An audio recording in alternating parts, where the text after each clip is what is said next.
जिस अभेद्य कवच और कुंडल को ब्रह्मांड का कोई भी अस्त्र नहीं भेद सकता था, जिसे छल से मांगकर देवराज इंद्र ने पूरे महाभारत युद्ध का रुख ही बदल दिया। आखिर उस दिव्य कवच का हुआ क्या? क्या देवराज इंद्र ने उस अजेय कवच को स्वयं धारण कर लिया? क्या वो उसे अपने साथ स्वर्ग ले गए, या फिर पाप के डर से उसे धरती पर ही कहीं हमेशा के लिए छिपा दिया? इस गहरे रहस्य को समझने के लिए हमें उस कूटनीति को समझना होगा जिसे स्वयं भगवान श्री कृष्ण ने रचा था। कृष्ण भलीभांति जानते थे कि जब तक सूर्य देव का दिया हुआ वह जन्मजात कवच और कुंडल कर्ण के शरीर से जुड़ा है, तब तक स्वयं काल भी कर्ण का बाल बांका नहीं कर सकता। अर्जुन की जान बचाने का और महाभारत का युद्ध जीतने का सिर्फ एक ही रास्ता था, और वो था छल। अपने पुत्र को इस महाषड्यंत्र से बचाने के लिए स्वयं सूर्य देव ने कर्ण के सपने में आकर उन्हें आगाह किया था। लेकिन एक महान दानवीर के लिए उसका वचन उसके प्राणों से भी बड़ा होता है। जब देवराज इंद्र एक गरीब ब्राह्मण का भेष धरकर कर्ण के द्वार पर आए तो महादानी कर्ण ने उन्हें तुरंत पहचान लिया। उन्होंने मुस्कुराते हुए कहा, हे देवराज,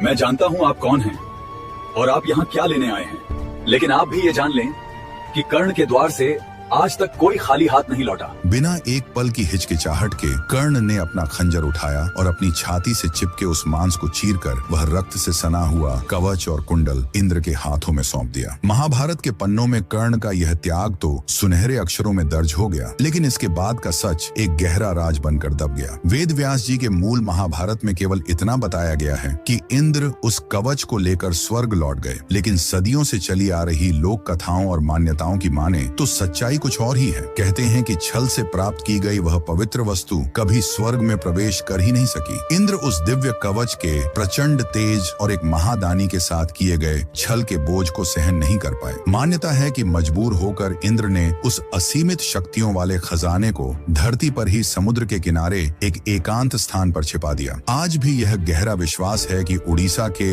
विश्व प्रसिद्ध कोणार्क सूर्य मंदिर के नीचे बनी किसी अत्यंत गुप्त गुफा में कर्ण का वह कवच कुंडल आज भी सुरक्षित है। क्योंकि कर्ण सूर्य पुत्र थे, इसलिए माना जाता है कि इस खजाने की रक्षा आज भी स्वयं सूर्य देव और उफनता हुआ समुद्र करता है।